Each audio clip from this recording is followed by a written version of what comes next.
morning, everyone. 6 minutes after the hour of 6 a.m. It's Wednesday, May 15, 2019, 58 degrees outside. Welcome to the KMMS Morning Soapbox with Tom and Shane.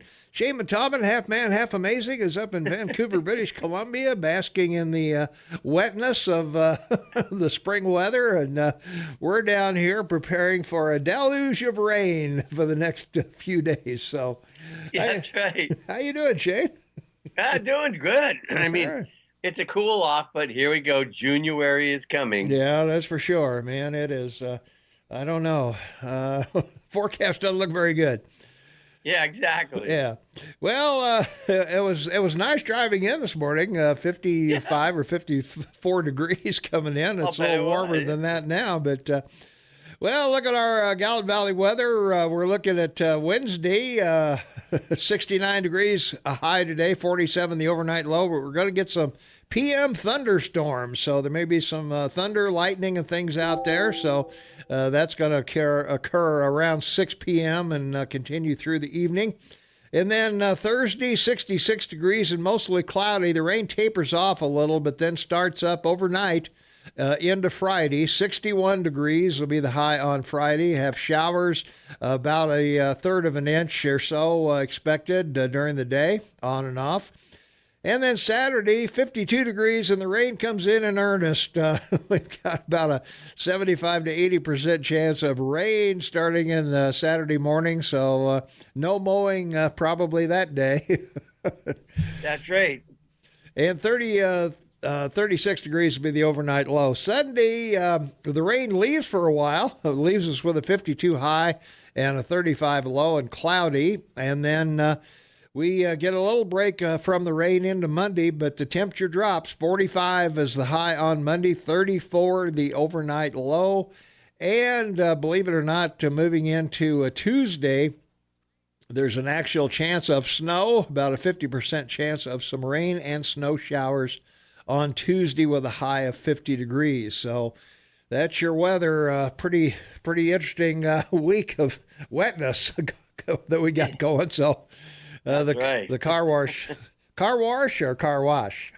Car wash. Car washers are going to be in trouble.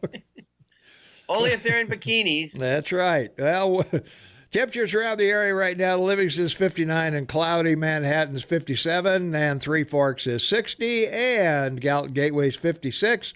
Ennis is 55, Gardner is 47, Big Sky is 46 right now, and at the airport in Belgrade it's 56 with light rain over there, and we are right at 58 degrees here at our lavishly appointed studios in downtown Bozeman. And that's your weather for this Wednesday. There you go. We're done. Well, that's good. We're done with weather. All right. Cool. Well, more rain coming and more rain and coldness coming. I'd hate to disappoint you, but I know it is coming. Yeah. Well, it is May. You know, it's didn't warm up till July here. You're lucky you. Yeah, if we're lucky, we could get through June with a couple of 70-degree days, maybe. Well, it was almost 80 the other day. Come on. I know you get the highs off the Pacific, so it keeps our cold fronts coming down, and then we just end up with them here. Yeah, I know. Yeah. Anyway, lucky, keep them there. Yeah, keep them there. Don't we have mountains between you and us? Several, as a matter of fact. How they get over the mountains? Come on, you guys must be pushing them. No, we have a giant vacuum cleaner. That's in it. Alberta. Yeah, you got a Eureka up there. Yeah. All right. On this date in 1886, poet Emily Dickinson died. Great body of work. Died. Poem. Yep, died at an early age. Yeah. How do I love thee? Let me count the ways. Something like that, I think, was her. Most famous, my favorite. Yeah. Well, in 1930, Ellen Church, the first airline stewardess, went on duty aboard a United Airlines flight from San Francisco to Cheyenne, Wyoming, and as far as we can tell, nobody was thrown off the plane or dragged off or and no died. incidents either. and everybody got served a fresh meal. Yeah, there you are. Yeah, and peanuts. That's right. That's right. With silverware. That's right. The actual silverware. Wow. Well, in 1948, hours after declaring its independence, the new state of Israel was attacked by Transjordan, Egypt, Syria, Iraq, and Lebanon. Wow. All at once. Yeah. So with what's going on in your country, can we sort of put this to bed? Yeah. All right. The Ottoman Empire controlled that part of the world, and Israel in particular, from 517 till 1918, when they lost World War I, siding with the Germans.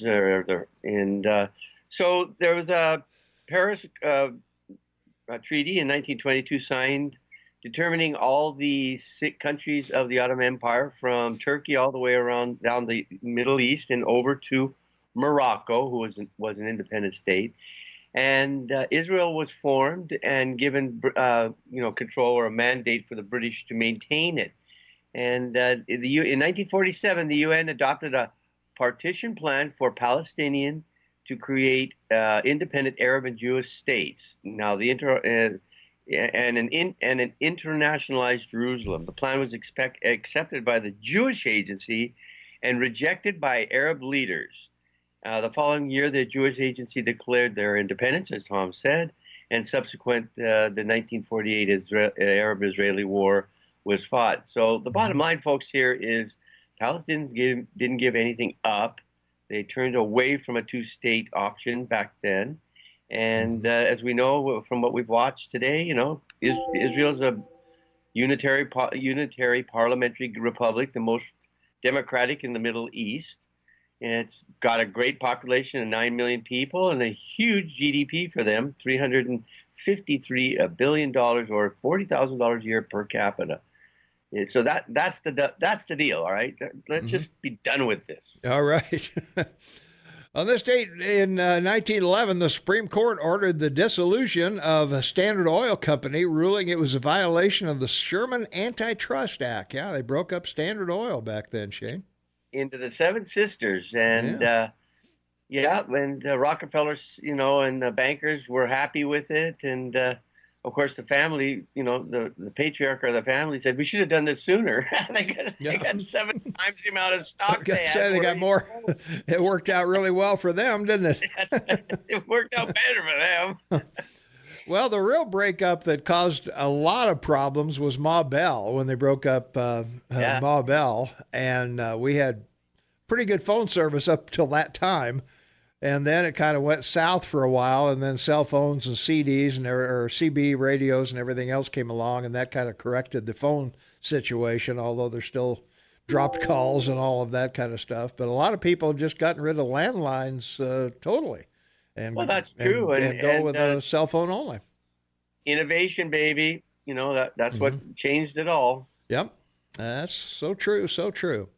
Well, in 1969, Supreme Court Judge Abe Fortas resigned amid a controversy over his past legal fees. Wow, we had a Supreme Court justice on the hot coals, huh?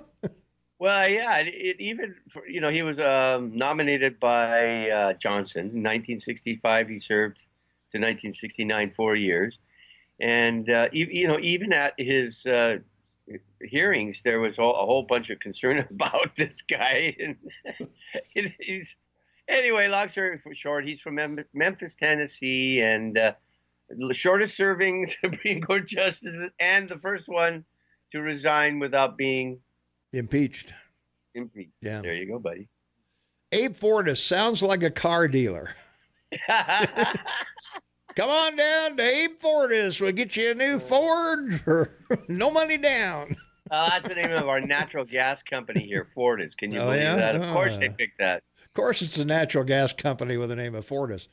Yeah, exactly. 1972, black students at Jackson State College in Mississippi were killed when police opened fire during student protests. Yeah, wow. I remember that. I mean, I was in high school at the time, wondering if I was going to get sent, to Vietnam, And, oh, yeah. And I'm sure you were there. Yeah. I worried about it too. Yeah, you got drafted. Yeah, exactly. I worried about it too, and I got it. I got to go. And then, then 11 days later was the Kent State shooting, which you got with the National Guardsman issue, and it was an interesting time because governments and colleges didn't know how to really deal with demonstrations. That's what was so strange, right? Yeah. Well, and also the scary fact was that, we see you see in Venezuela, you see it in North Korea, you see it in all these dictatorships where the military comes in and just beats the hell out of their own people. That's And right. when we saw our own military, National Guard, whatever, shooting our own people, That's right. that's something that that's something that flies directly in the face of everything this country believes in. I believe. Yeah, and there's only been a couple of instances in your history. I mean, of course, the Civil War, but Well, you yeah, sort of have to go back to the Whiskey Rebellion under President Washington. mm-hmm. And Yeah, to read about the mm-hmm. military of the United States firing on people. Yeah. But Well, obviously we have police doing it, and that kind of thing, but the military is a whole different ball game on American soil when you got soldiers shooting Americans or rounding them up. You could go back to the Japanese internment camps, yes, right. rounding Yes. up the Japanese by The military and internment, whatever. yeah, that was tough. And Yeah. this was that was kind of a forerunner to this, to where that the more of that became acceptable, the easier it was for these demonstrations to be controlled by the military. And we see the error of that way when Kent State, well, in this one too, where you had That's right. two people killed here, and then, as you mentioned, a few days later, you got people being shot at Kent State. So And remember, and you, just in context, this is during the first Nixon administration because he got elected in '68. yeah, So this was a real quagmire for him politically to try and settle things down. And yeah, it was really difficult having 18-year-old men with guns, hmm looking at guys with flowers. I remember it. I oh mean, it yeah, was yeah. a Yeah. real situation. Well, and this was a turbulent time too, because you lost Martin Luther King, you lost Jack Mhm. Kennedy, you Oh yeah. lost the other Kennedy brother, and there was a lot of unrest and a lot of gun toting going on during that Yeah, time. huge. Yeah. Yeah. So well, and it continued into 1972 when Alabama's Governor George Wallace was shot while campaigning for the Democratic presidential nomination in Laurel, Maryland, and left him paralyzed from the waist down. And we That's all right. remember that he was actually he ran as a third party too, didn't he, at one time? Yes, he did. Yeah, I was going And to and say. this was an interesting presidential election in that this was the breakup of the Southern Democratic bloc. Yeah, They always talk about the wall, Pennsylvania, Ohio, Wisconsin, Michigan, yeah. but the South up until this time had voted as a bloc, and then they voted mostly for Wallace, and then Nixon had made headway, hmm beating out Johnson. Johnson came in third place in most states, and Yeah. so anyway, yeah, it was a pretty interesting presidential election because it hmm changed for Reagan because it became Yeah. all red states Yeah. by the time Reagan was Well, and I running for think president. all the things leading up to this was mostly discomfort with the Democratic Party, which had been in rule for 40 some years, coming up to That's right. the 1960s at least. And Yeah. I think that this increased violence over 10 years uh, made a fertile ground for Republicans to move in. Exactly. And, a lot of people in the South were seeing what was going on with discrimination, and they were moving away from the Democratic Party as the party of discrimination and, Jim Crow laws. And, we've covered this a lot. hmm Again, don't understand how the African American supports the Democratic Party when you look at the history of the party. It just Yeah. doesn't make sense. Yeah, it's pretty hard to believe. Yeah. 1988, on this date, Soviet Union began withdrawing its troops from Afghanistan. I guess they didn't need them anymore when Rambo 3 came in. That's right. He sort of cleaned house. Yeah. Yeah, I went in there and lit everything up. So, yeah, it's a pretty good show. Well, two things important about this. Number one, there was a coalition. I mean, Yeah, we would see it as a coalition today of Soviets that were fighting there, and the losses were pretty significant. But it yeah, wasn't just so much the losses to the Russians, which were bad, yeah. but it was the losses to the Warsaw Pact countries that had committed. And it's an amazing thing that at the end of the day that they lost 523 killed, and the Afghans lost 1,700, but they just couldn't couldn't get these guys. Yeah. You know? Yeah. Well, they were like Vietnam. The French tried it. We tried it. Everybody tried it. They keep coming out of the holes, you know. Yeah, everywhere. Well, in 2001, a runaway freight train rolled about 70 miles through Ohio with no one aboard before a railroad employee jumped onto the locomotive and brought it to a stop. So I'm wondering how he jumped on it at 70 miles an hour. Did he run alongside or what? Oh, come on. You haven't seen the movie? Yeah, I've seen the. If this was based on Unstoppable, then which was in Pennsylvania, I think. But I have the video. That's really interesting how they made that movie with all the trains and everything they had to have and all the stuff. And they got this train going 70 miles an hour, 39 cars. It's a missile the size of the Chrysler Building. We'll get her done. Yeah, we'll get her done. Yeah. Well, in the state in 2003, Texas Democrats returned home after a self-imposed 4-day exile in Oklahoma in a dispute over a redistricting plan. And the Democrats did the same thing in Wisconsin, too, didn't they? Yeah, they all went to Oklahoma for the day. Yeah, and they went to Illinois for the day, I think, in Wisconsin. And the governor had to call them back, but, the Democrats, because they knew they were going to lose the vote, but they needed a quorum. Yeah. So, that's one way to stop it, I guess. Well, for a couple of days. Yeah. Well, in 2006, the defiant Saddam Hussein refused to enter a plea at his trial in Iraq for crimes against humanity, insisting he was still the country's president. So. Well, this goes back to World War II and the Nuremberg trials and the defense that the German leadership put up there, and it failed there, and he tried to put the same one up, and they hung him anyway, right? Just doesn't work, yeah. Exactly. Yep. 2006, the United States removed Libya from its list of terrorist states. That's right. All right. But it must be reminded of Jimmy Carter that put them on the list December 29th, 1979. Yeah. And I'm not watching my time, and we got to take a break here, and we may not get it all in before the bottom of the hour. Babble. Now we're turning into babble. Yeah, we'll be right back. Jay, we're going to be really close to the break here, so we got so caught up in the news of the day or the day in history that we missed our cue. Well, we made up for it. We did. We're good to go. We're good to go. Well, we got Noxitril in there, thankfully. And well, we'll see if Montana State News is still repeating. All right. I called everybody yesterday and said, "Hey, knock it off. People are getting bored with the same Montana news day after day." So I don't know. Fingers crossed. Let's see if we've got a save our farmers and truckers, right? That's right, man. All right. We'll be right back, hopefully with a new Montana State News, but we'll see. All right, it's 23 minutes for the top of the hour. I know we repeated the news again.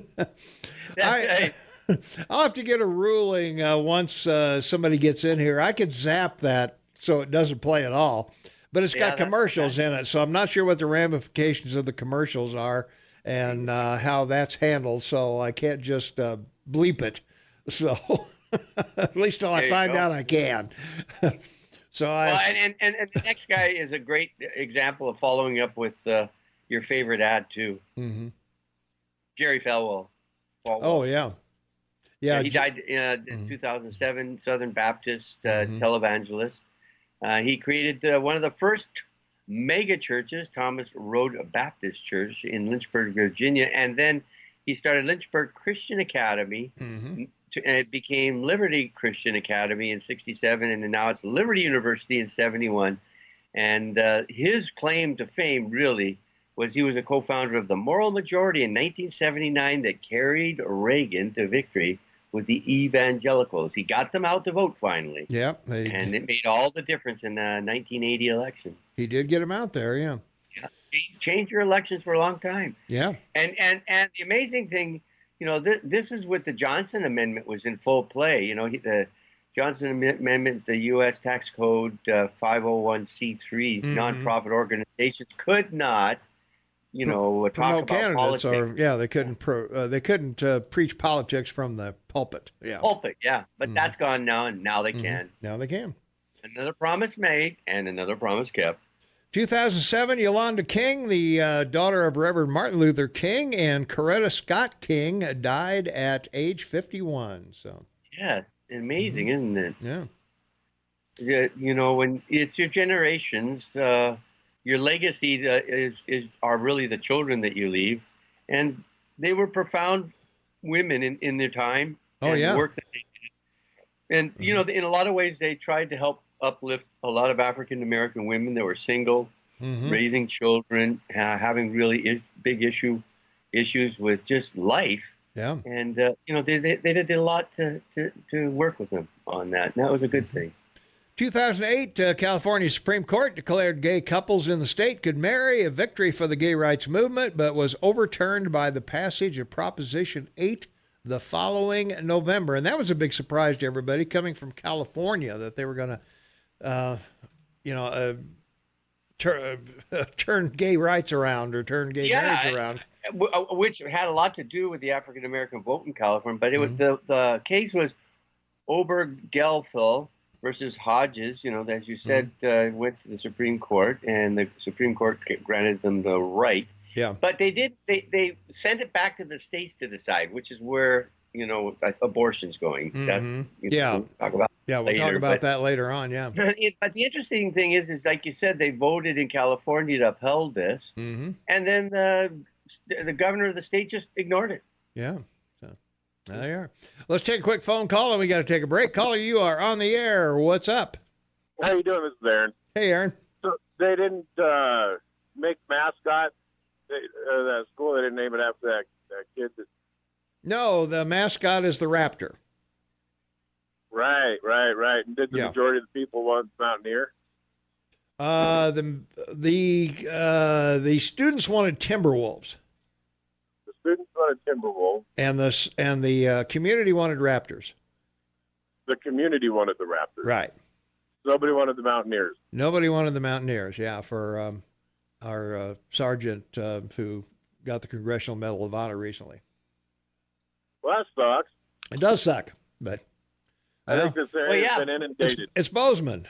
It is. It should, and not Mountaineer. It should be Mountain Men, because Bozeman was a mountain man. That's right. Right. All right. Well, you guys be good. All right. Well, you can't do Mountain Men because that'd be politically incorrect. It's got to be Mountain Z or Mountain G. Come on. Get your head together this morning. I know it's early, but can't use pronouns. Come on. Mountain G and M. Yeah, Mountain right. G and M. There you go. Okay. We'll be right back with more right after this. 14 minutes before the top of the hour. It's Wednesday, May 15, 2019, 57 degrees outside. Welcome to the KMMS Morning Soapbox with Tom and Shane. And from our text line, Shane, Canadian Shane was very nice and Tom was very shrill. And so between the two of them, they sell lots of Noxatril. Very good. Elizabeth Barrett Browning couldn't have said it better. Exactly. I'm not shrill. Only we get excited, right? We get excited, but we're not shrill. And also for our text line, 478-8298. Your news has been a rerun for several days, and yeah, we are well aware of that. I've texted everybody I can think of, except for Trump, to do something about it. Well, it's a conspiracy because Bullock keeps wanting to hear this news over and over. Wants that news over and over again. So, as I said earlier, I could probably zap it out, but it's got commercials in it, so I'm not sure what the ramifications of that is, and I don't know if those folks are getting free commercials they're not paying for, or if they're being charged for them every time we play them. So there you go. I don't know, but anyway. Well, not too many birthdays today, Shay, but we've got a couple of them. We've got Richard Daley is one, and my screen's not moving, so Help me out. I already, who else you got over there? It. I'm moving on. Oh, you've already moved on, huh? All right. Oh man, I'm frozen up here. So, well, let's see if I could do them from do any of them from memory. Well, L. Frank Braun did the Wizard of Oz series, and I didn't know it was a series. I didn't realize there was a Wizard of Oz series anywhere, but didn't remember that. And James Mason, the actor, born on this date. I remember that one. And anyway, those are probably the, the most important ones we can talk about. So, and of course, well, I guess the big news in Montana, Bullock has finally thrown his hat in the ring, and a lot of people are speculating. Well, is he really serious about running for president, or is he assembling a war chest to eventually run for Senate? Down the road or whatever. So it's hard to tell what his plans are, but it's going to be really hard for him, I think, to make any kind of an inroad. We got 22 people there, and he's, in the bottom of the stack as far as name recognition goes. Obviously we know him here, but my reasoning with all these people running for office is retirement funds. These are all retirement funds. Why are they retirement funds? Because the left is so ginned up over Trump. Anybody like a governor like Bullock, people will send him money, small amounts, and you have to get 65,000 people to send you money. Yeah. To be able, or to be 1%, in the ratings for three polls. Yeah. To be in the debate. So this is just a great opportunity for Democrats that they see that the base is all ginned up and people want to give money because they want to beat Trump. So all these guys are just announcing and, setting up it's probably $50,000, $75,000 cost of, filing and doing the thing basic, filing and, yeah. And then, hopefully maybe they'll get in $500,000, $1 million in, campaign contribution. Yeah. And as we've discussed, under your election commission guidelines, if people don't ask for their money back after 2 years, you can use the money. You can't specifically take it, but you can't put a deck on the house. No, but you can have the campaign still hire you and pay you a salary, which you can then use to put the deck on the house. Right? Yeah. There you are. That'll work. Yeah. What a deal! I'll tell you. Yeah. Well, we'll see. How many people do you think are going to emerge from, let's say, New Hampshire? Because they start in Iowa, right? Yes, they do. Iowa will be first, and then New Hampshire, or I think it's New Hampshire second. Yeah. I was wrong that Biden. I said he wouldn't run because I just can't believe what he's running to get with all the stuff with all the baggage and all the stuff. So I think that it'll whittle down to 10 people. Think so? By the debates.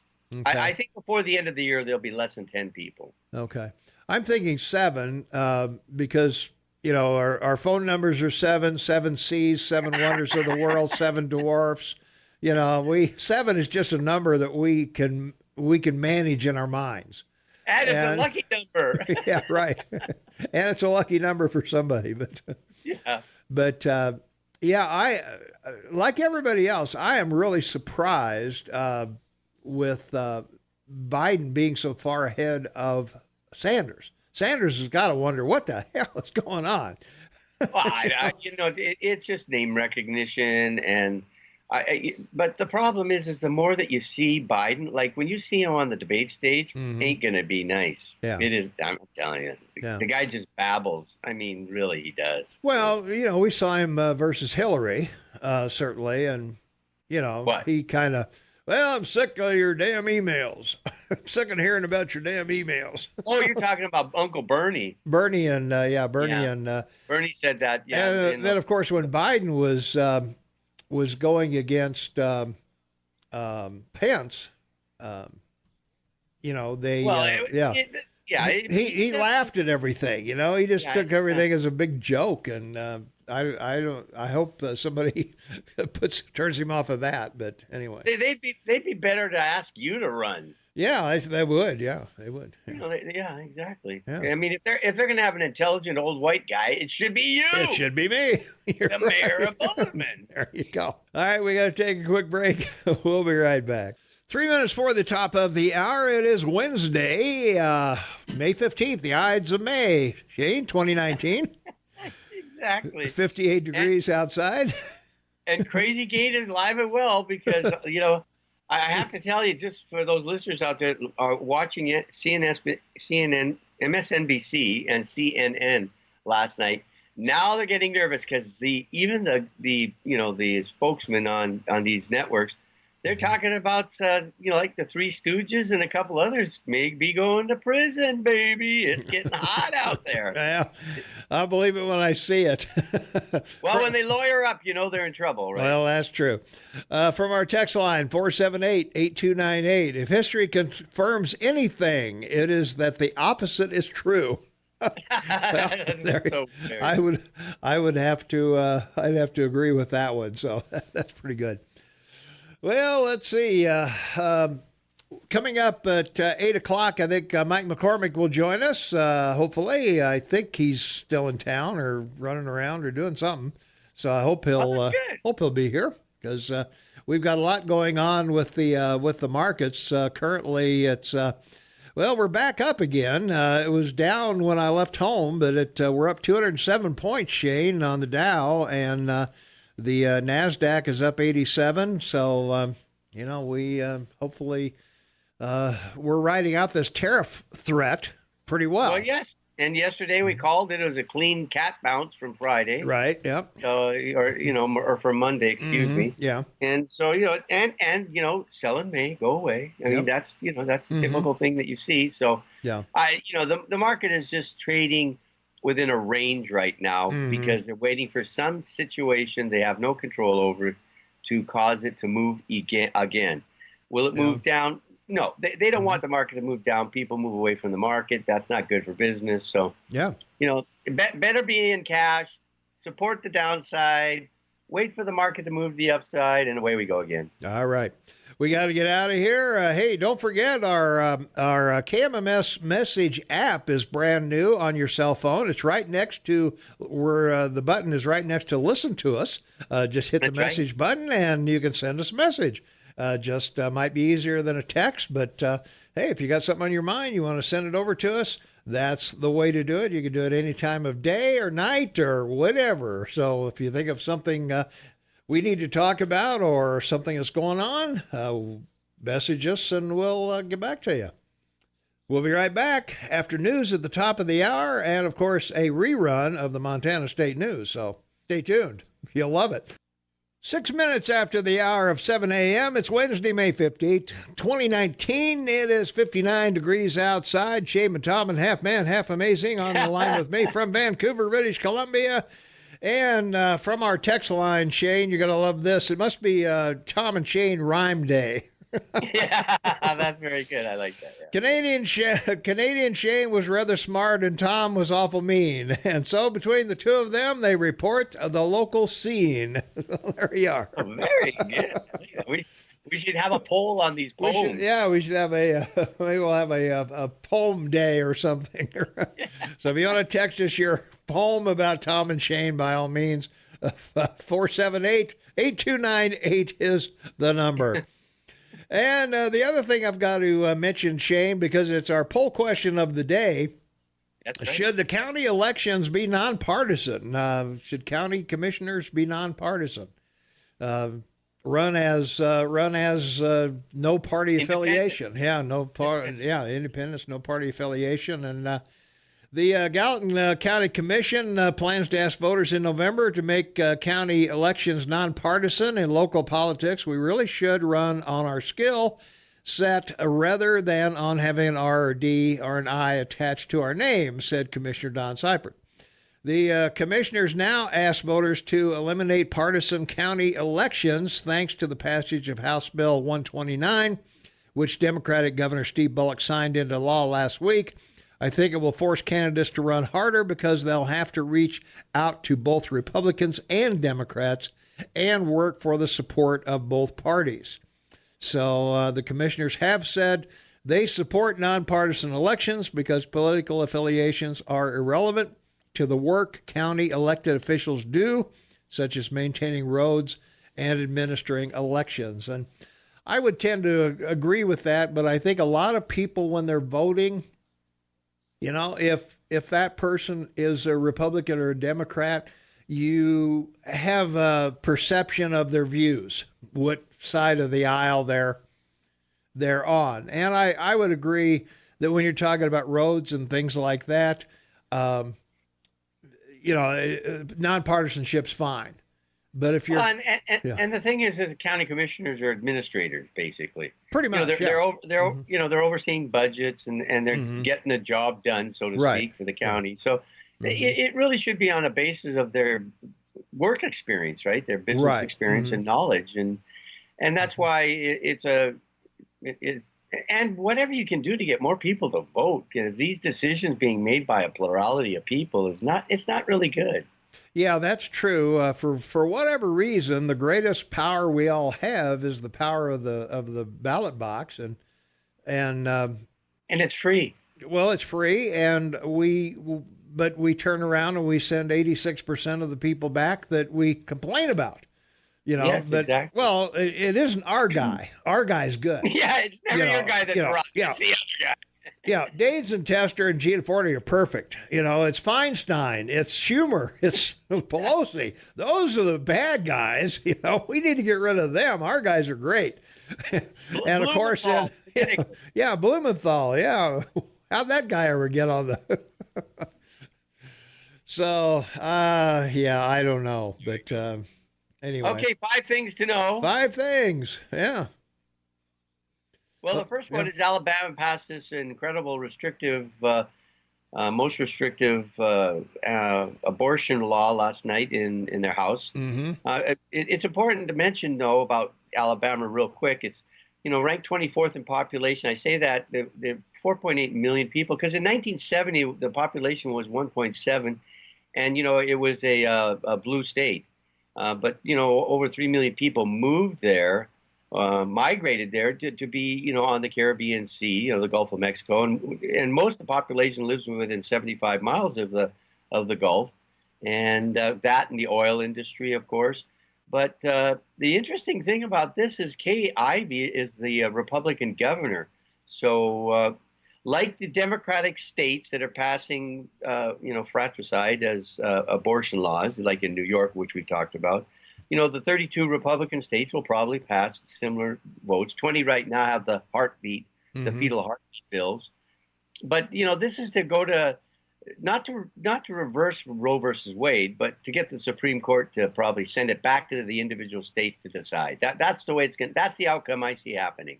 Yeah, whether or not they'll take the case or not is a whole, the only way they would probably take the case if there were 2 divided courts. That's right.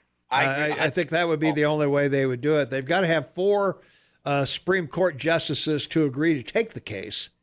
Yeah, that's right. And I don't know I don't know if either the liberals or the conservatives want this bad boy in there.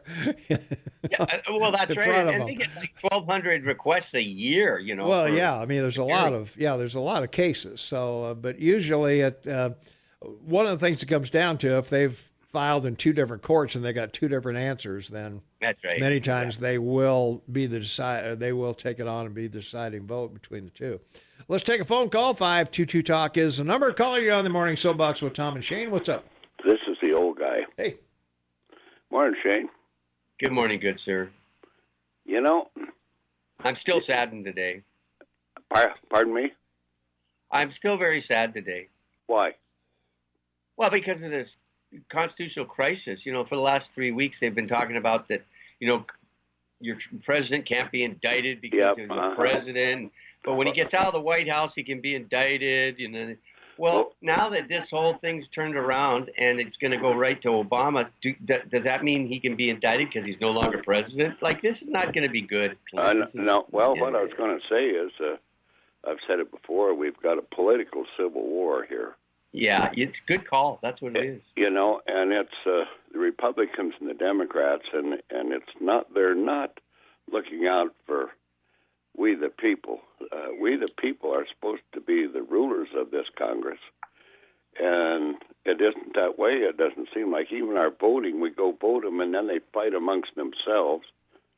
They won't sit down and have breakfast or something with each other. And compromise.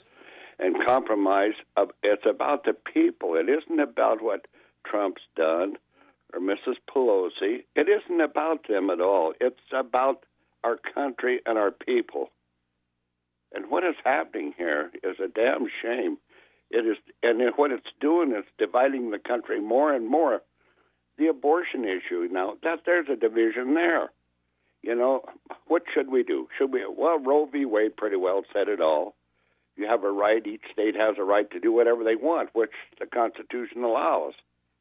But I don't like to even hear about it, the abortion issue. I don't like to hear about it at all. I don't care about what Alabama's going to do. If they're going to pass an abortion issue where you can't have it, fine. If they don't, fine. I want the country to be healed. If we don't heal this country and the parties don't start talking with each other, we're going to lose this damn country. We're going to lose it politically. You won't have to fire a shot.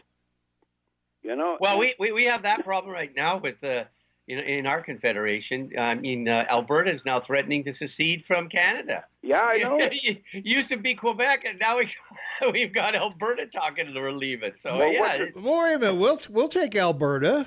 They border us. We'll take Alberta. Now, okay, why? Why is this happening? This, whether it be in Alberta, in British Columbia, any of them. Why? Got to ask why. Why is it the United States? Oh, it was over a border wall, partly. Oh, it's because of Russian influence in the voting. Oh, this guy did this. That guy did that. To hell with what that guy did. It's the country we're worried about. And the president and his women. I thought he was kind of lucky myself.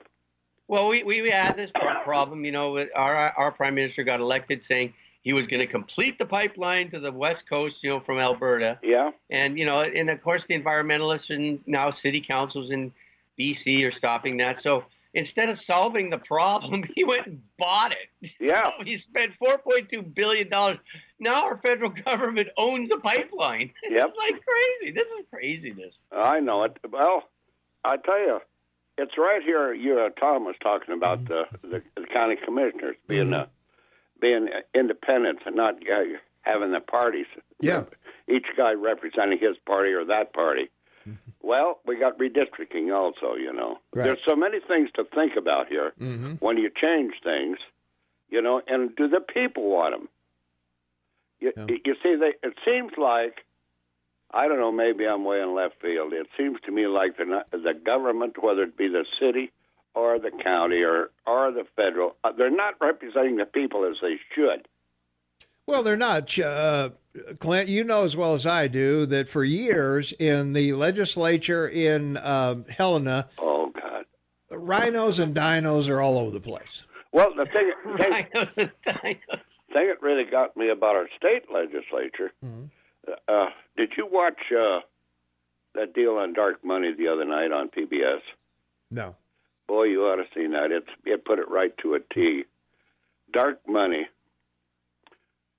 When you talk about our legislature and the lobbyists and stuff that's there, this dark money comes in here, and you take a candidate. They give an example. You're taking a candidate that's going to maybe win, and this dark money comes in and blasts the paper, the radios, and everything with money that's unaccounted for. Now that's Clint's talking about political action committees. Yeah, and that says something to me. Now, it says to me that the people of Montana don't have much of a choice when you put dark money in there and slam a person one way or the other, you know, and you think, oh, my God, that whether it's true or not, it can be false. The ads and stuff can all be false, you know. Yeah. And well, it makes you wonder how Bullock gets elected in a red state. Yeah, he's an idiot, you know. Well, He's an idiot. Glad you cleared that up for us. The presidency. Are you sure about that now? I'm sure about that. I'm sure about that. I think he's an idiot. That's my personal opinion. But if he wants to run, he has a free choice to run for the presidency. There's 22 or 3 of them in there. More power to him. I'll give him that. As far as my personal thinking, I don't like him as a governor. Yeah. But that's okay. I'm kind of on the rail. I'm kind of an independent. I vote Democratic sometimes, and sometimes I vote Republican. I always split the ticket, Me too. For the right people. I don't give a damn about the politics so much. It's what they want to do for the people. Yeah. Well, in local politics, it's easier to vote for a Democrat, I think, or a Republican, depending on your choice. But your party affiliation, because they live here, they have the same problems we do, and they're all doing the same thing. Now, I certainly don't agree with every decision the city commission makes. That's for right. Sure. Mm-hmm. But how about that? Speaking about the city commission. $200 million? There you go. Hey. Where the hell is that coming from? You! Look. Oh, we got a money tree somewhere. Look in your back pocket. And the money tree is in my hip pocket. That's right. Look at your hip pocket. I got to go, man. I got a break here. See you guys. All right. Thanks for the call. Bye. Bye-bye. We'll be right back. 22 minutes after the hour. It's Wednesday, May 15, 2019, 59 degrees outside. Welcome to the KMMS Morning Soapbox with Tom and Shane. Shane and Tom and Half Man, Half Amazing in Vancouver, British Columbia. And on the phone, we've got who? Well, the big story yesterday was that $2 billion judgment against Bayer. Yeah. In the worst roundup, in the worst corporate takeover since Arco bought Anaconda and inherited the Berkshire pit. Bayer bought Monsanto and inherited glyphosate and Monsanto and Roundup, and got these massive, which is going to be the death of the GMO industry, by the way. Well, it may be. This certainly opened a lot of doors for a lot of people to start looking at this stuff a little closer. So that's a massive judgment. It'll be reduced, of course, but there'll be an unlimited number of litigants coming forward, especially since you're now doing more lawyer advertising than Noxitrol advertising. Yeah. Hard to believe. I know. Well, hey, whoever wants to pay us gets the airtime, I thought you guys were the Noxitrol king. Well, I don't mind being a Noxitrol king. I just don't want it between 6 and 9 in the morning. I hate to disappoint you. If they're advertising, it's selling. Yeah. Yeah, that's true. Yeah, people must be going after the free bottles because it keeps showing up. Yeah, it's right. I thought they were sending you guys free samples. Well, I wish they would. I'd like to try it out. I don't want to pay for it, but hey, if they want to drop a couple of pills by, and I'll check them out and let you know what I think. Okay, the governor's an idiot, Well, I think we established that earlier. That's hilarious. Okay. All right, man. Thanks for the call. All right, from our text line, 478-8298. Bullock doesn't live like us, like a Montanan. Remember when he took a taxpayer jet to go to a rock concert? He's an ass. Let's see, Clint. It is communism and totalitarianism versus constitutional representative republic. This has to be a fight. All right. And roads, etc., are nonpartisan, but overseeing elections, I think we need to know your party affiliation if you're going to oversee elections. So there may be a case. There may be a case for that as well. So anyway, that clears up our text line. If you want to text us, 478-8298 is the number. Happy to take your text. If you want to text us and you don't want it to be on the air, just put NFR, NFA, not for air, at the beginning, and we'll be happy to share it among Shane and myself. Yeah, And, the mayor Tom has his big list of anagrams on his wall. Of, like yeah, right. Yeah, there you go. He's got this covered, baby. He's got it covered. That's it. Hey, also the other thing I wanted to mention to you is that sometimes you're driving down the road and you think of something that you want us to talk about or do or whatever, and all you have to do is pull out your cell phone and go to AM 1450 KMMS and just hit the message right next to listen to us, and you can send us an instant message there, and we'll pick it up the next morning or pick it up during the day or whatever, and Shane and I'll check it over, and hey. This is your show as much as it is ours. We're sitting here guessing what you want to hear. We're just the messengers, Tom. Yeah, that's it, man. We're just the conduit of news and fun. That's right, yeah. So, check out the app at AM 1450 KMMS on your smartphone. The message button is brand new. It's right next to the listen button. So, as I say, if you're not listening to the show, but you think of something, hey, just pop over there and pop the app on and hit the message button and type it in.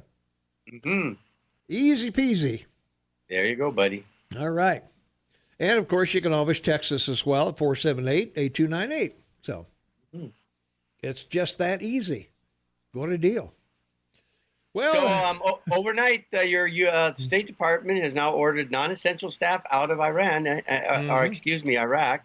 Yep. So things are not looking good in the Middle East, folks. It appears that Iran has some true intentions. Of course, with all the drones and satellites the military has, I would think they have a pretty good idea what's going on. Yeah. Well, I don't know about this Iraq situation, boy. First of all, if I'm the president of the United States, why do I need to send 120,000 troops to Iran when I got drones and missiles and every other thing? There doesn't need to be a boot on the ground in wartime anymore. Well, especially yesterday's news about these tankers that were attacked. They were attacked by drones. Yeah. So that's well, that's what I'm saying. Now the other side's got drones too. Yeah. That's what I'm saying. Yeah. I'm not gonna say I don't think you need 120,000 troops over there. This isn't World War I, where you go in with a massive force and take a town house by house. Yeah, it's not. Yeah, it's not gonna happen. I'm gonna take out their electricity. I'm gonna take out their oil. What oil they have? They don't have any oil. They import everything. They don't have any gasoline, so I can take that out. And, we're pretty well done. Yeah, exactly. Exactly. I don't know, four bad guys and a dog get killed. So. Yeah. And remember the Air Force has still 18 of those Moabs, mother of all bombs. So you don't need to send people over there. It's not a good idea. Okay. Not a good idea. From our text line, 478-8298, why don't you talk about the NRA and Wayne LaPierre's French suit shopping spree? Well, we did that yesterday. Didn't we? Yeah, we covered it all. When did we talk about the NRA yesterday? Yesterday, we talked about his trip to Los Angeles, and he spent $35,000, and they're spending, $100,000 a month on legal fees, and there's 5 million members, and they take in $438 million a year. No, that was a different show. No, it was our show. We talked. It wasn't on our show. I'd have it in my notes. It wasn't on our show. All right. All right. I'm not going to argue with it. I was here yesterday. Well, that was the day before. But we talked about we haven't talked about the NRA. We got to go. We'll be right back. 24 minutes before the top of the hour. It is Wednesday, May 15th, 2019. It is 60 degrees outside, and Shane Montalban, half man, half amazing, on the line with me from Vancouver, British Columbia. Tom Eagle, your morning mayor, in the house. And, we've got from our text line, Shane, 478-8298. Yeah, why don't you talk about the NRA? We did not talk about the NRA, I'll tell you. Yeah, you're on a different show. And just to prove it, from our text line, Shane's two-timing you, Tom. And Brigham Young started that upon being taught about plural marriage. It was the first time in my life that I desired the grave. So I'm not sure what that refers to, but let's take a phone call. 522-TALK is the number, 522-8255. Caller, you're on the Morning Soapbox with Tom and Shane. What's up?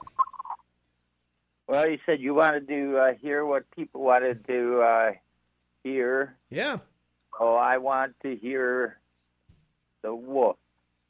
The Wolf was on with Dominic for full days from 6 to 9, and then he disappeared totally. How about bringing him back for a command performance? Well, the reason Dominic and Wolf had a relationship of their own, I had no relationship whatever with him. I think I was on with him maybe once. So there wasn't a reason to bring him back.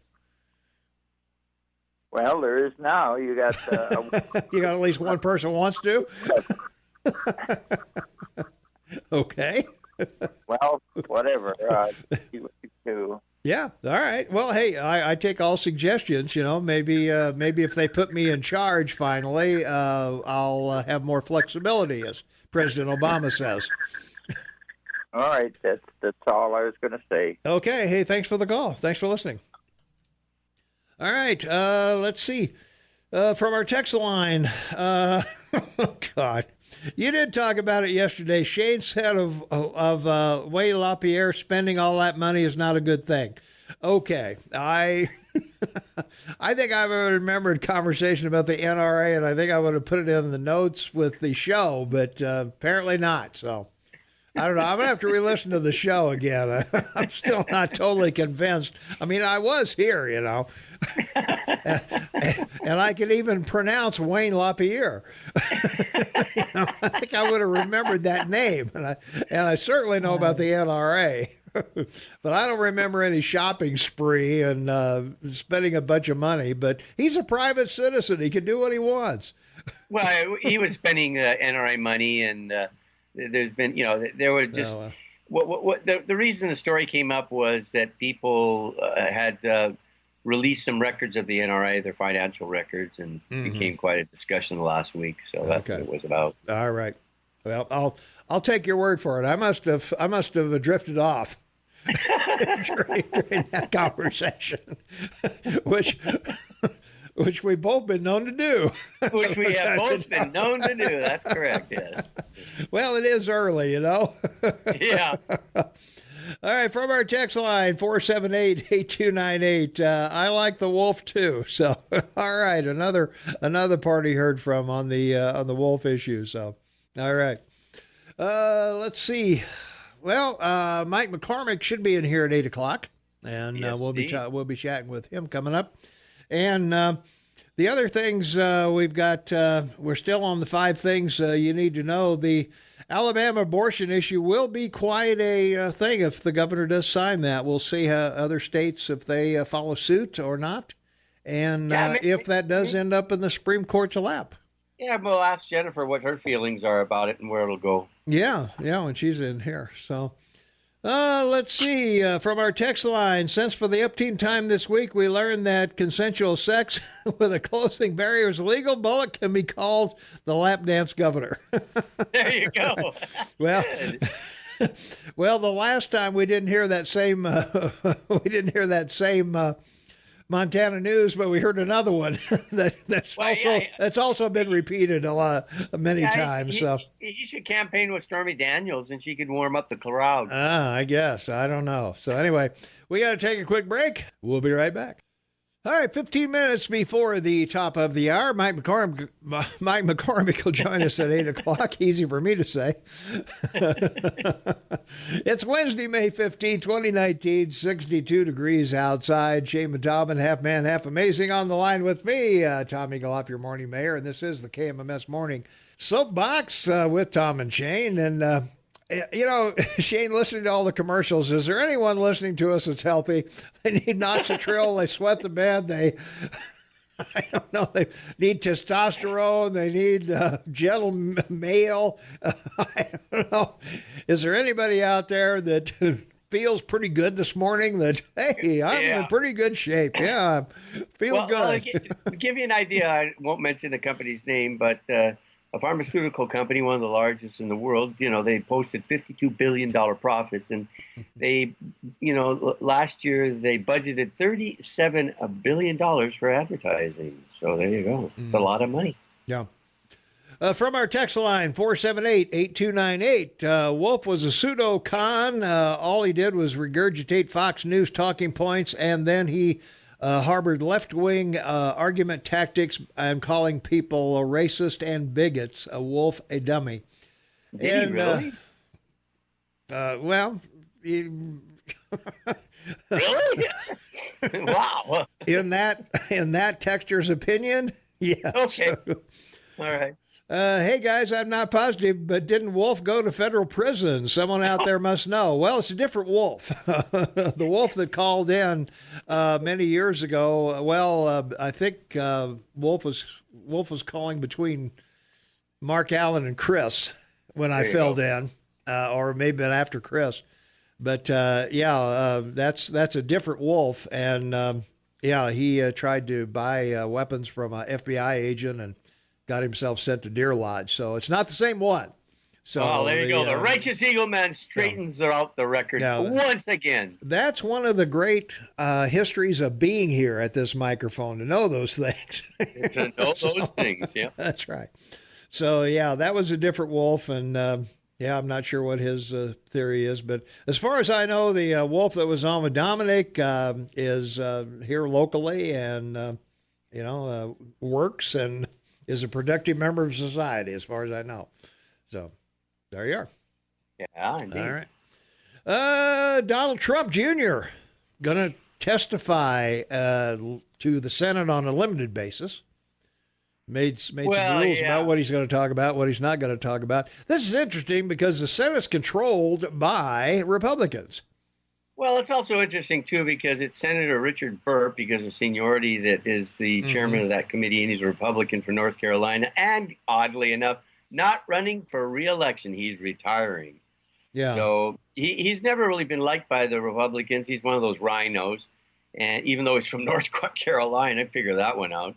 But, I just think that this is one of those times where you have a Republican, and you saw this with Ryan running out with all the members of the House last election. So, Yep. Never Trumper. Mm-hmm. Well, it'd be interesting to see. One of the things I would suggest to Donald Trump Jr. is lose the beard.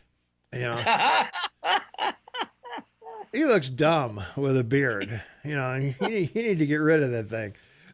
We had a lot of presidents with beards now, Tom. Well, not in recent history. There's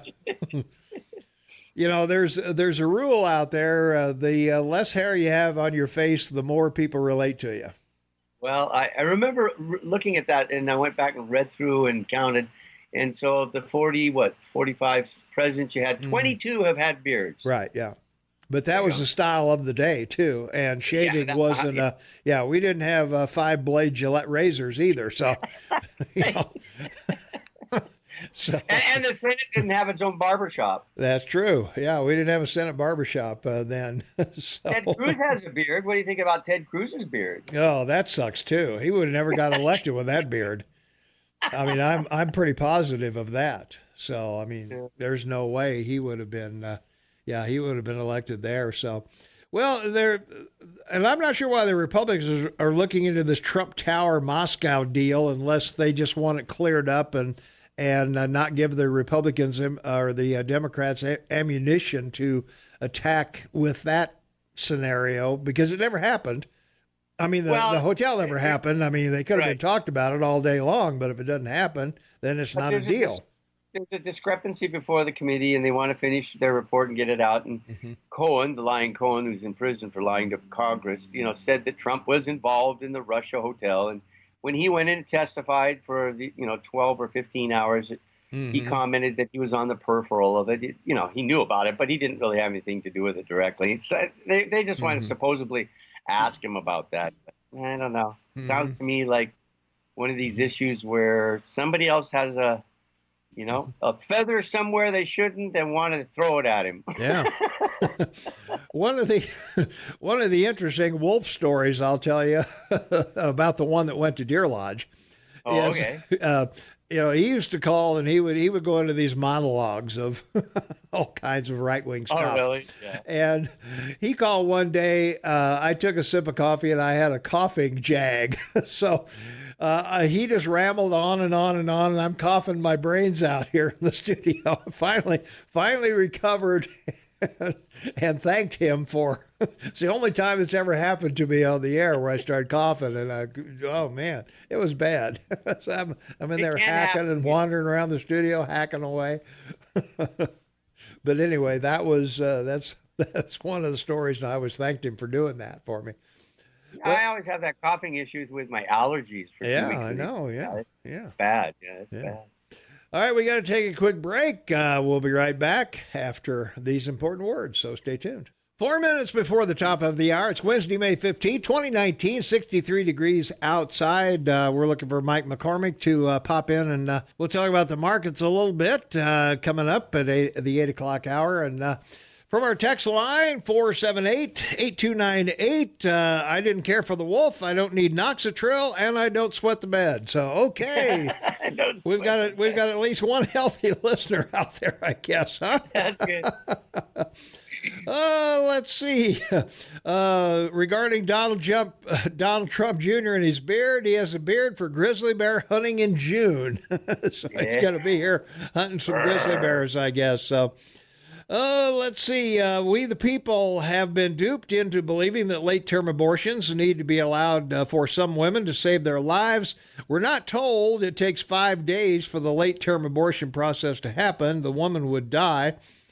September 3rd, 2015, YouTube video via Facing Life Head On of two former abortionists give the facts. So if you want to go over and check out YouTube at Facing Life Head On, do a search for that and maybe see what that video is all about. So, all right, that clears up our text messages and all of that stuff. So we're ready for the markets coming up in the next hour. And the other things on 5 things you need to know, of course, Facebook got in big trouble live streaming the New Zealand attack. They were on for several minutes live showing the guy shooting all the people over there. And so they're going to change their policies on that. And as we mentioned earlier, San Francisco becomes the first major city to ban facial recognition technology. And they voted 8-1 on Tuesday to prohibit the use of facial recognition technology by police and municipal agencies. The technology is being used across the United States in airports, stadiums, and other places where a large number of people gather, with law enforcement agencies turning to the tech in order to search for suspects. In San Francisco, the technology is only used by police at the airport and ports, which are all under federal jurisdiction and exempt from the ban. Similar bans are being considered in other California cities and Massachusetts, and I would say the benefit of that is if you're a criminal, go to San Francisco because you're not going to be identified by facial recognition. Yeah, So- well, we got to go to ad, but I just want to make a real quick analogy to our listeners. Facebook dropping people's pages is no different than 80 years ago when they were burning books in Berlin, all right? So, you know, we're in the 21st century and you've got internet burning, and it's a dangerous thing to have that much power in the hands of one small group of people and one owner to burn people's Facebook pages off his company's pages. That's not a good thing. Not a good thing. Well, I would agree. There is free speech, there is hate speech, there is bad speech. The internet is just like any big city. It's got areas you don't want to go into, and areas where it's fun. But I'm not sure how you regulate that or even how you break it up. But we'll talk about that. Yeah, we should talk about it because you can't break the law. That's the bottom line. That's it. All right. Mike McCormick's in the house. We'll be back with him to talk about the roller coaster markets and everything that's going on. Holy mackerel, up and down today. So we'll see what's on Mike's mind right after the news at the top of the hour.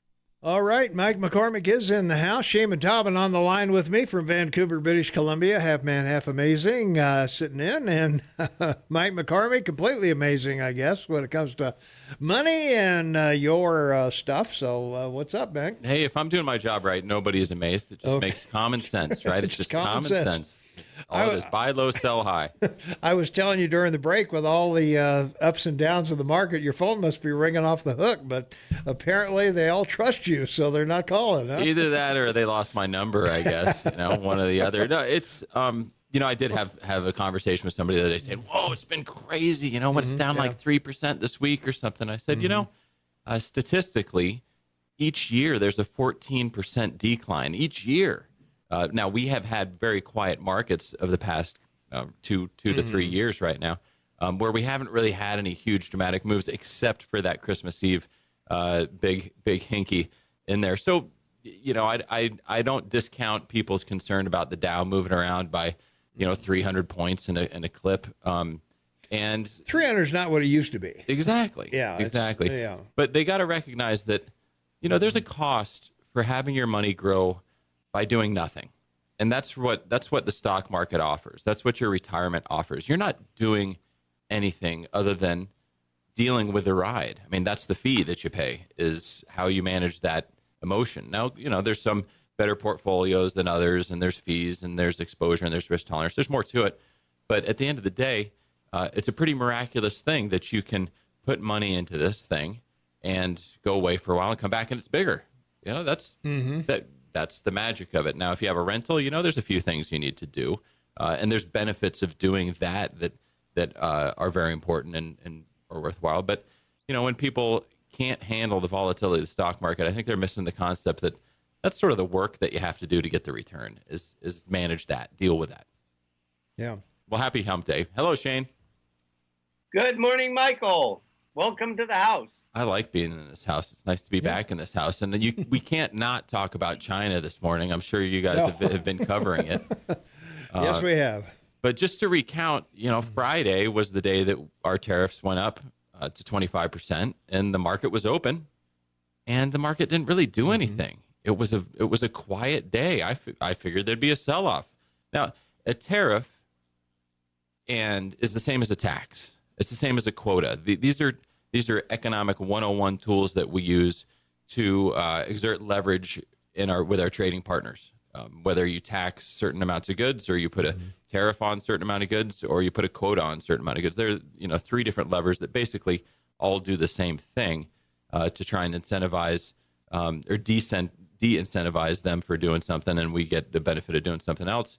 Well, it's also well understood that if you tax everybody, there's less money going around, right? It doesn't. The winners are unclear in the situation where taxes go up, and I think everybody can understand that. Now, where we are right now is such a fascinating place to be, and I wish I was more of a historian. I'm sure that there's people listening that know a lot more than I do about this, but there's three camps that it seems like. There's the camp of people that say, we want U.S. economy to be strong, we want manufacturing back. We don't want to be losing our dominance economically, and it's worth protecting. And I think that's got merit in everybody's mind to some degree. Some people are more into it than others. And then there's a camp that says, we need to be as a secure nation for our peace of mind, for our military, for our safety. We need to be strong and not be sharing our secrets with another power and potentially allowing them to become the world's global dominant power and have to play their way and be under their thumb. And then there's the other camp, which is really maybe the bigger one, which is that globalization has been good for trade, has been good for people's pocketbooks, and is in some ways sort of an inevitable evolution of society to drop borders and to have more connectivity and more sharing of ideas and skills. And so there's these three sort of independent, forces interacting here right now. And I don't see a quick outcome for this. Trump tried to quell markets after we had a big sell-off. We had a big sell-off Monday. Yesterday we had a rally because Trump said, "Oh no, we might get a deal." I don't think we're getting a deal anytime soon. I think Brexit might happen before might be resolved before we resolve this Chinese negotiation deal. And that's okay. We'll adapt. It will cause prices to go up, and it could spur inflation. A friend of mine is looking at buying more steel tanks for his brewery. The steel comes out of China. Prices have gone up. Yeah. Prices on beer might go up. That's how we're gonna see it. We're saying, I'm just spending more. I don't know what's going on. But can't you get steel from Germany and other places? Exactly. Yeah. And that's where you go. That's what the beauty of capitalism is that somebody's going to figure out, we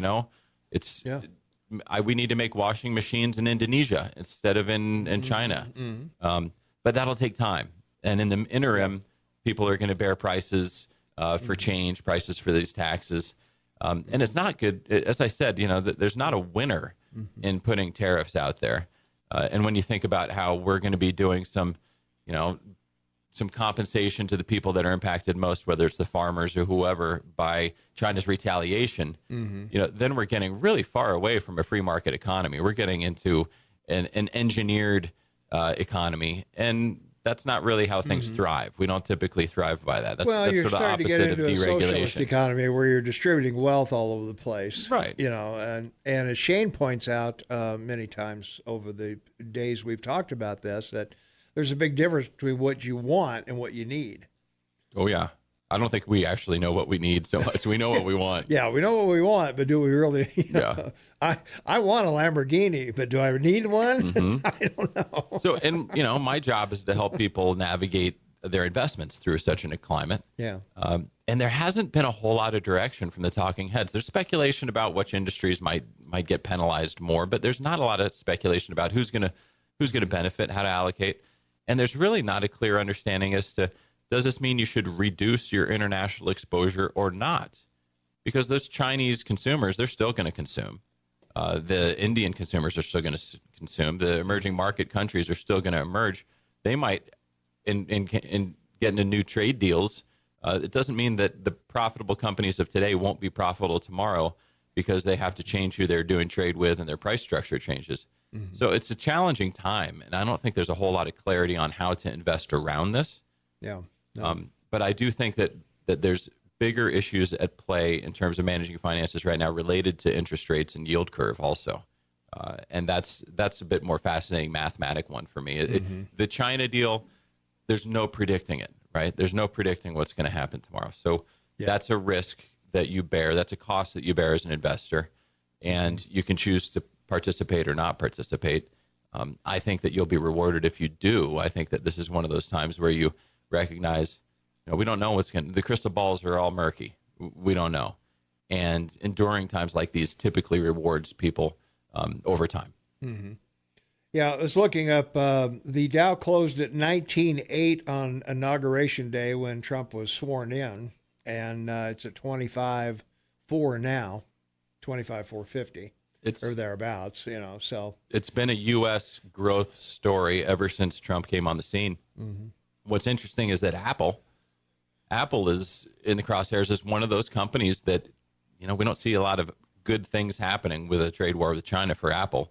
No. Not just because they make a lot of the parts, partnering companies are located there, but also because they're the demand source for the iPhone right now. Now that people are holding on to their phones for longer, we need to find new people to sell them to. Well, and you've also got Huawei on the 5G bandwagon or train, talking to Germany about doing their stuff.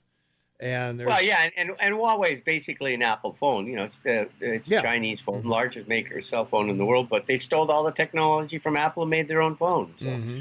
The other thing about commodities I just want to mention that we're talking about, people in the media, particularly on MSNBC, they talk about steel and aluminum because of tariffs.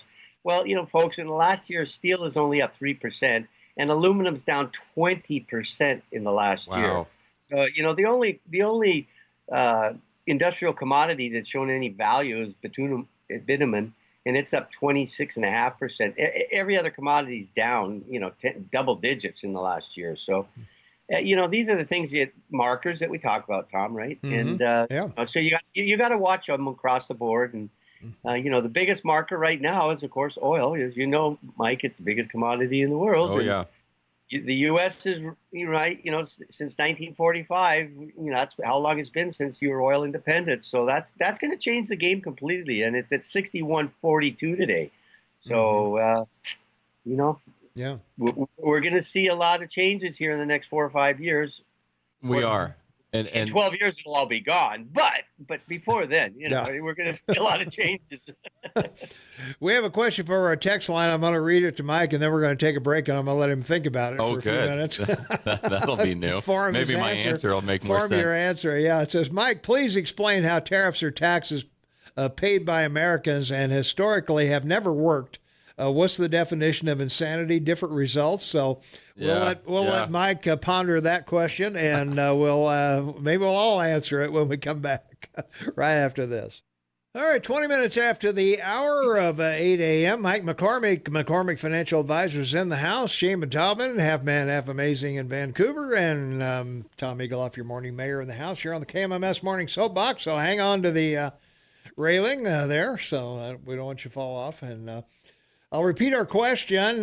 Mike, please explain how tariffs or taxes paid by Americans and historically have never worked. What's the definition of insanity? Different results.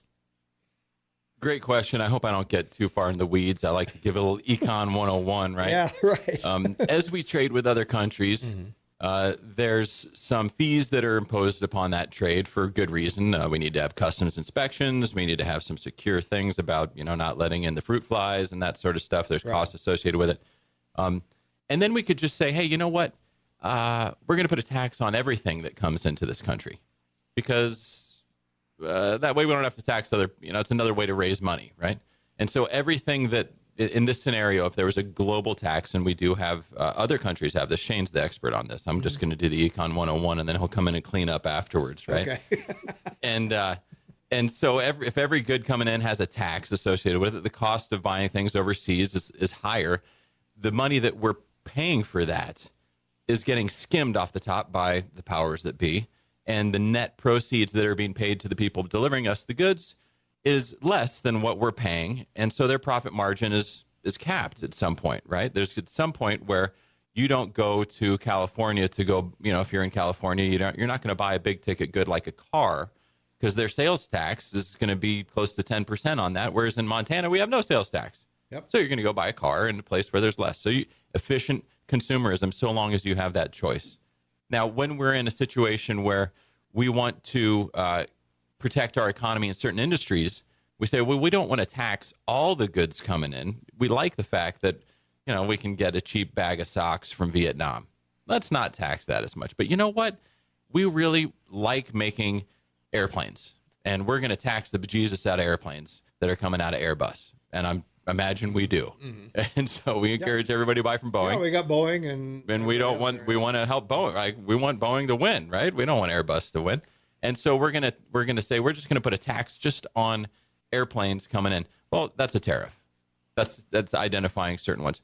And the other way to go would be to say it's a quota. Okay, Airbus, you can sell the U.S. 10 planes a year. The 11th one is going to cost 4 times as much. That's going to inflate those 10 planes are going to go for more that don't have a quota associated with them. Right. So these are all just different levers. And to the question that came in, is this a tax on the consumer? Yes. The cost goes up, and the price we pay is typically not realized an added benefit to the seller. In an open economy, if the seller raises the price and we pay them an inflated price, they make a big profit, and hopefully they take that money and they come and buy goods from us, or they invest it, or the velocity of money that creates economic activity. If this is a government entity, whether it's the U.S. or a foreign government, because it goes both ways, coming in and plucking money out of a financial transaction between two willing parties, that just puts the brakes on. That slows your bicycle down. That's like your brake is rubbing on your rim and you didn't realize it. You're like, oh, no wonder I was so tired, because this government hand is coming down and picking it up. The irony, of course, is that Trump's first thing that he did was come in and deregulate things to pull this brake pad off of our economy, and it has shown that it has worked. And now we're going and we're putting the pads on again because of these other reasons that we already discussed about, geopolitical forces. It's nice to It's nice to take it, nice to be in a good negotiating seat. And again, I don't think that this is going to be resolved for a while because right now the U.S. seems like we're winning this trade war. China underestimated our strength and our resolve. Trump's negotiating skills are to keep everybody off balance. And I think that might work particularly well with the Chinese. I'm not sure. Well, Shane, you want to weigh in on this? Sure. This talk about tariffs makes my sunburn even hurt more. And, I'll tell you why. It shouldn't be called a tariff. It should be called a product cost. And here's the simple truth to a tariff. It's only a tax, as they're claiming, if the retailer increases his prices. And as we've discussed, the profit margins are so great on all the Chinese products coming into North America, which consumes 25% of everything produced in the world. They're not going to raise prices. They can't afford it, number one. Number two, it's the modern age, and tariffs are a good thing now. And let's not forget that since 1965, the U.S. has had a 25% tariff on pickup trucks, which, saved Ford and saved Chrysler with the pickup industry. So, America has had tariffs of all kinds and sizes for 200 years. And yeah, they pick in favor. And the bottom line is it's part of the toolkit that your president needs to negotiate with him. And he's got to do it because it's about the next 50 years. I hear you, but it is a tax. I mean, whether the tax is borne by the consumer or the producer, it's borne by somebody. And it is an inefficient exchange of goods that's that another hand's reaching in and grabbing some money out of it. Now, we want it to not hurt our consumer. That's going to be a function of what other options we have. Like you guys said, the needs versus wants, what other choices we have. Can we go buy these goods from somebody else? Yeah, sure. Well, the other thing we can't leave out of the equation is that the currency exchange, 6-to-1. Our dollar buys 6 times as much Chinese as vice versa. I did bring up the dollar yuan chart just to prime up for a bit for this one. And it's really fascinating to watch because it just swung hard in favor of the U.S. dollar. Yeah. Hard. What is it now? Oh, well, of course, I got to bring it up. But, 6.9. It's up 8 point. It's up almost 9% this year. Yeah. Yeah. That's a big deal. So that's why I say, if it costs me $1 to buy something that's $6, well, I can, let's say it's up 10%. Tariff me if you want. We'll do easy math, right? So things just got 10% cheaper coming out of China just based upon the currency fluctuation. On that. Yeah. Well, but that's how they're making up for the cost of the tariff because they pay the tariff. Yeah. The country in this case, the fascist government of China, they control all the industries, all the banks, all the shipping, everything's controlled by the party. And, rather than raise product cost, they've raised their currency. So, Trump's got them in a box, and it's a hard box, and they're in big trouble. Yeah. Well, let's take a phone call here before we get to the bottom of the hour. Caller, thanks for waiting. You're on the air. What's going on? Hey, Mike. Check this out. So Trump is actually manipulating the entire economy with these tariffs. He's putting the brakes on, like you said, which the Fed would raise interest rates if he didn't do that. Yeah. Right? Yeah. Okay, so what's happening is that instead of paying a higher interest rate on the home that's getting sold here in Bozeman, that interest rate is being kept low by Trump. And I think rather ingeniously applying tariffs or threatening to bring the stock market down at opportune times so that interest rates aren't being raised, right? Yeah, I think. Yeah, I mean, I think that you've got an astute assessment of what's going on. It's fundamentally, in my mind, just that we're in a position of strength and we can afford to make some of these moves. Yeah. But I don't think like you said. I mean, steel, aluminum, everything these tariffs have been placed on has gone down. There's no inflation. I think the reason for it is these tariffs. I think it's the way to go. Before 1913, that's all we had. Yeah. We didn't have income tax. Sure. So we need to get back to zero income tax and all tariffs. All right. That was a big lie. That was a globalist lie that free markets were better. Yeah. All right. Bye. All right. Hey, thanks for the call. Getting back to what he was talking about, we used to do everything with tariffs and fees, but of course we didn't have 320 million people either. So that's there's a lot of different ways to fund the government. Yes, there is, and and they all somehow suck. Somehow don't make me happy. Paid my property tax bill the other day. I know, yeah. And said, "Wow, Happy New Year." I sure wish there was a sales tax. This is a $200,000 Winnebago parked across the street with out-of-town plates. He's not going to pay a dime to our town." I know. All right, we're talking with Mike McCormick Financial Advisors. We'll be back with more with Mike and Shane and me right after this.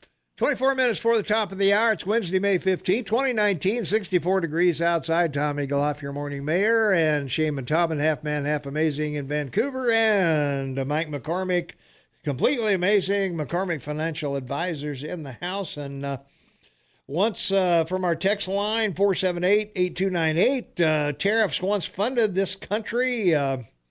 Star Riff should reduce taxes. The chin will pay. So I'm not sure what that is. 1 in 7 humans on the planet is a Chinese farmer, highly pissed off because they aren't participating in good times. So there you go. I think good points all around. And yeah, we've had tariffs and taxes. You have to fund the government. Yes. And in the old days, I guess you'd just take over your neighbor and take all their stuff. Now, we've got more civilized ways of doing the same thing, basically, is what we're working on now. Welcome to Venezuela. Well, we wanted to talk about something else, right? Sure. Uber went public. Went public and flopped, right? Well, they went back up, though. They went back up? Was that yesterday they went back up? Yeah, I think yesterday. $40.15 today. Did they? And where did they open up, Shane? 42. 42. So right in there. Yeah. Right in there. They didn't tank, not like Facebook did. It will. It will. It will tank. Absolutely. They did a 181 million share offering. And when you look at a company that's got 239 million, fully diluted shares issued of 752 million that they're authorized, they now have 459 million outstanding. And the float traded on Friday, 181 million shares.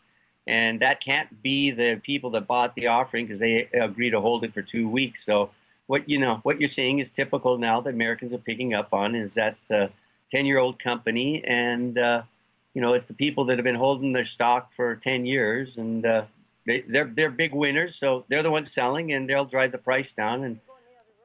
And I think that you'll see that the stock could probably go as low as $20. All right. Let's take a phone call. 522-TALK is the number, 522-8255. Caller, you on the air with Mike McCormick and Shane and me. What's up? Hey, it's Tammy. How's my brother doing today? Hey, Tammy, how are you? Hi, sis. Hey, I wanted to thank Shane, first of all, for his comment about Facebook is like book burning back in those days. We should be outraged. I want to thank Mike for the incredible explanation of tariffs. And I just want to make a small point. And the point is, and Tom, of course, you're great every morning, you and Shane together. I wanted to let you just remember that all these rules look really good, Mike. What you were talking about is a theoretical, economical policy written out. It looks really good. But people have to agree to play by the rules. And no game works if people cheat on the rules. And that's what Trump is dealing with. He's dealing with a China that has been cheating and getting away with it because we stepped back and were fearful of them or kowtowed to them or didn't understand their long-term policies and their goals and their lack of principles in this. They're not playing the game by the rules. That's why Trump is such a blessing to us right now, because he's saying, if you're not going to play by the rules, there's going to be a price to pay. So I think we all have to remember that. We have to tighten our belts a little bit. We have to be Americans. We have to be a little patriotic, and we can't be instant gratification. They look down the line. They play the 100-year game. We play the 1-minute game. And Tammy, I have a question for you. Yeah. Real quick. I want your view on this. So the vice president takes Air Force Two in the last 6 months of being vice president, goes to China and gets $1.5 billion for his son's fund, Hunter. You don't think that the Chinese are influencing your election? Absolutely. Absolutely, Shane, you're brilliant. And the point is that Biden and all those guys made so much money personally, Hillary, China, all these countries were their personal money makers. It was their lottery. They won it. The game was fixed. And Trump's trying to make it so the rest of us have a chance to play fair, including the workers. So if these guys aren't going to play by the same rules, then we have to remember that's the other point of tariffs. And they did steal our intellectual property. They're still doing it. So let's just start putting America first here. Thanks, you guys. You're brilliant. All right. Hey, thanks for the call, Tammy. All right. We got to take a quick break. We'll be right back. 15 minutes for the top of the hour from our text line, 478-8298. I want to hear more Tammy from one of our texters. 2 days before Uber went public, Uber and Lyft drivers went on strike. And, they were wondering about whether they should pull the plug on going public with the strike going on, but they did anyway. Chinese communists are worried about revolt by the peasants, and tariffs are here to stay. Once the government gets the new revenue stream, it only gets bigger. So we'll see how that. Well, we do. It's hard to get getting weaned. Well, a lot of people don't Everybody realize. cries. A lot of people don't realize. Before all this started, we have tariffs on 4 items: paper clips, tuna, tobacco, and sneakers. And pickup trucks. Okay. We got to protect our paperclip makers here because China would just decimate our paperclip market. No kidding. Woo. And our fishermen on tuna, both coasts, oh, man. And what would Nike do? I mean, they don't have any factories. Come on. But let's talk about bonds. What about bonds anyway? Well, I just wanted to insert that people should know, and I do this, I've been in my client meetings, that you can go and get a 2% savings on a money market rate right now. You can get close to a 3% rate on a 2-year CD. Wow. These are rates that have not been around in a decade. And what does it mean? It means that, yes, the stock market's overvalued. Yes, real estate's overvalued. Yes, everything's expensive right now. There is some bubble being formed. I don't think it's going to pop anytime soon. I think we're going to, just like good old Americans, we're going to take this party late. Yeah. But in the meantime, it's a great time to go and park a little emergency money, or as I call it, opportunistic money, because you want to have money when other people don't. When the next cycle happens, you want to have that cash. And right now, you can go and get a really good rate of return. I say go through your local bank. Don't go through your advisor. The fees will knock it down a little bit. I like local banks. Say, hey, I can go online and get this rate. If you come close, that's as great. It's a lot easier to have it here. But everybody should have some safe money, and there's a chance to make some money on it. So that's my tip of the day. Okay. Let's take a phone call. 522-TALK is the number. Caller, you are on the air with Mike McCormick, Tom, and Shane. What's up? Yeah, I was in Costa Rica in 2017, and I was kind of amazed at all these beautifully well-kept 1968, 1972 Honda 125s and Honda 250s, and as they were just everywhere. And then I got to look at them a little closer, and they were 2017 Honda 1968 Hondas. They were brand new copies made in China. And the Chinese are thieves. They'll steal whatever you other countries have made, and they'll reproduce it, and they'll sell it cheap. And I talked to the people, and they said they're all right, but they don't last long. They break down. And anybody here in America has ever bought a hand winch, or we call them a come-along, rated for 3,500 pounds. You try to winch something that weighs 500 pounds on your truck, all of a sudden the cable breaks, the handle bends, you sit in a Chinese plastic chair, you sit in it 5 times, the 6th time the leg breaks off. Chinese make junk, and our landfills are filling up with cheap Chinese crap. Trump's doing the right thing. I say, way to go, Mr. Trump. Keep the tariffs on until these thieves are put in their place. All right. Hey, thanks for the call. You bet. All right. Well, he makes some good points there that, the question we went to earlier, tariffs never work. Yeah. Well, I don't know that they never work. I think most tariffs last about 18 months, and then people come to the table and they make an agreement. I'm not the historian. I think these are going to be. Yeah. I think these are going to be around for a while. Probably will, because the Trump has put the Chinese in a position where they have to save face, but he's not giving them a real opportunity to do that. No, their economy was weakening going into this. I know, yeah. And I really liked Tammy's comment, and this caller also, stuck it to him, is that they haven't negotiated in good faith. They don't stick to their rules. No. One of the things that really makes our country so wonderful and our democracy work so well is our contract law. It's been upheld. If somebody doesn't comply, they're punished accordingly. Mm-hmm. And we have this great history of it. And it's what we assume is going to happen. We assume that if you break the law, you're eventually going to get caught and be punished, and it's easier not to. And apparently that's not, that might be a unique culture. And so I think, it's great in terms of what the average investor needs to be thinking about right now. Mm-hmm. I think it is a time to pump the brakes, exercise caution. I just give a plug for CDs and Safe Money. But I'm not convinced. I don't have an answer yet on how to navigate your international exposure over this. Maybe I'll work on that for our next show. Yeah. And Shane, we'll get your opinion on this too, but it seems to me, and then we got to take a quick break. It seems to me that these companies, the Fortune 500 or the New York Stock Exchange or whatever, don't seem to be worried about these tariffs because the stockholders, I think, are taking some, sell in May and go away. And other people are coming back and saying, well, stuff's going to sale. Let's buy it. Well, I have two comments. A personal observation I'll make quickly, and then a business one after the break. Here's the personal one. A successful businessman doesn't have certain words in his vocabulary, like can't do that, can't be done, and no.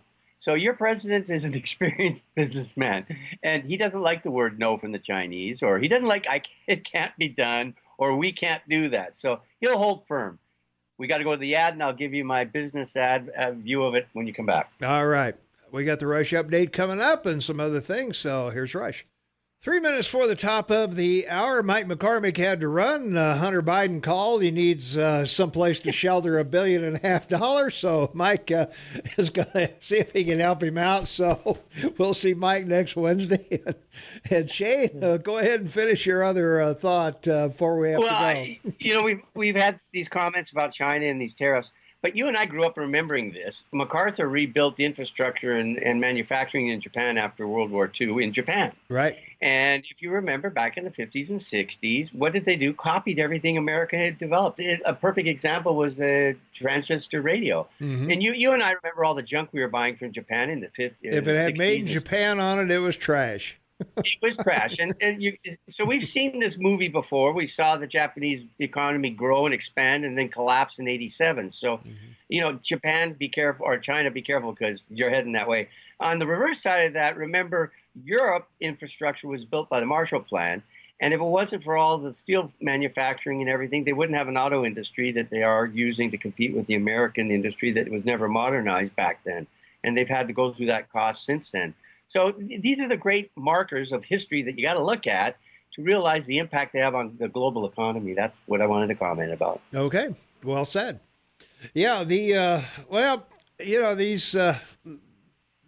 thing is going to go on for a while, I believe, because Xi is just proclaimed himself emperor for life. A year and a half ago or something like that. So he's in a bind here. He's got to get something done, but he's also got to save face. And I don't see. I don't think you can sit down and reach an agreement with people who are willing to steal from anybody. Everybody. That's right. And we shouldn't be calling him President Xi. We should be calling him Führer Xi. Well, yeah. It's not a socialist state anymore. Yeah. It's a fascist state. They control all the banks, all the industry, and all their buddies run all the companies. And we've been through this now, you and I, for 5 years. And, we've called these markers. So we'll see where it goes. But it's not looking good. They should be negotiating better. They should be negotiating with Trump because they're not going to win this game. Yeah, no, I don't see any way out of this. The intellectual property is the big deal. That's this holdup. I don't think these tariffs are a big deal for the Chinese. I think they'll sit down at the table and honor those, but that intellectual property is a big deal for them. Well, if they came out and said they agree to that, then Trump would be forced to make any other kind of deal. Well, I would think so. But, there's 3 or 4 things that he wants to protect, but that's the principal one, and he should. Well, it is, yeah. And I'm not sure how you protect it. How do you enforce it? How do you monitor it? That's what they'd agreed to was the enforcements, and when they went back to China with that big 150-page document, it specifically said how they would be enforced, and the Chinese were afraid of that. Amen. Gotta go. Hey, thanks. Say goodbye, Mayor. We'll be back tomorrow, 6 a.m.